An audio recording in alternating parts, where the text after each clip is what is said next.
कुनिहार पंचायत के ऊंचा गांव में सुभाष पालेकर प्राकृतिक खेती संबंधित 2 दिवसीय प्रशिक्षण शिविर आरंभ। कुनिहार से हरजिदर ठाकुर की रिपोर्ट।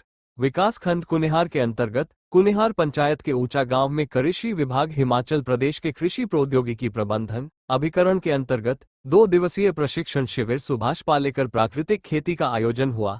शिविर में 30 किसानों ने भाग लिया।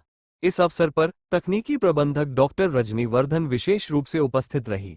उन्होंने प्रशिक्षण शिविर में स्थानीय किसानों को प्राकृतिक खेती के बारे में विस्तृत जानकारी दी। उन्होंने बताया कि ये शिविर आगामी 2 दिन चलेगा, जिसमें प्राकृतिक खेती से होने वाले फायदों के बारे में जानकारी दी।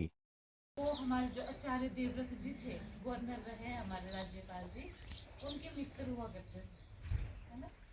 और 2016 में भरी रहेगी, अगर यूरिया नहीं दी तो फसल पीली पड़ जाएगी। ठीक है जी, ये एक तो उसका काम।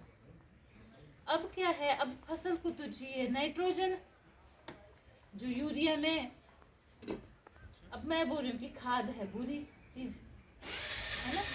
अब हमने ऐसा करना है कि फसल को नाइट्रोजन भी मिले और हम खाद भी ना डालें,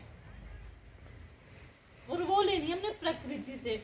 मतलब बोलने का मतलब है हमने ऑक्सीजन का सिलेंडर नहीं उठा के चलना, जो हमारी प्रकृति में है वहां से लेनी है। वो है प्राकृतिक खेती, भी बाहर से कुछ नहीं लेना, हमने प्रकृति से ही लेना है खेती बाड़ी के लिए। ठीक है जी। अब वो किस में मिलेगी, कैसे लेनी है, वो प्रकृति से। जैसे हमारे बुजुर्ग लेते थे, जब वो गेहूं लगाते थे तो गेहूं के साथ वो चना और मटर लगाते थे जी, लगाते थे, बेरडा बोलते थे उसको, है ना। और जब हमारी ये मक्की लगती थी तो मक्की के साथ हम लगाते थे सोयाबीन।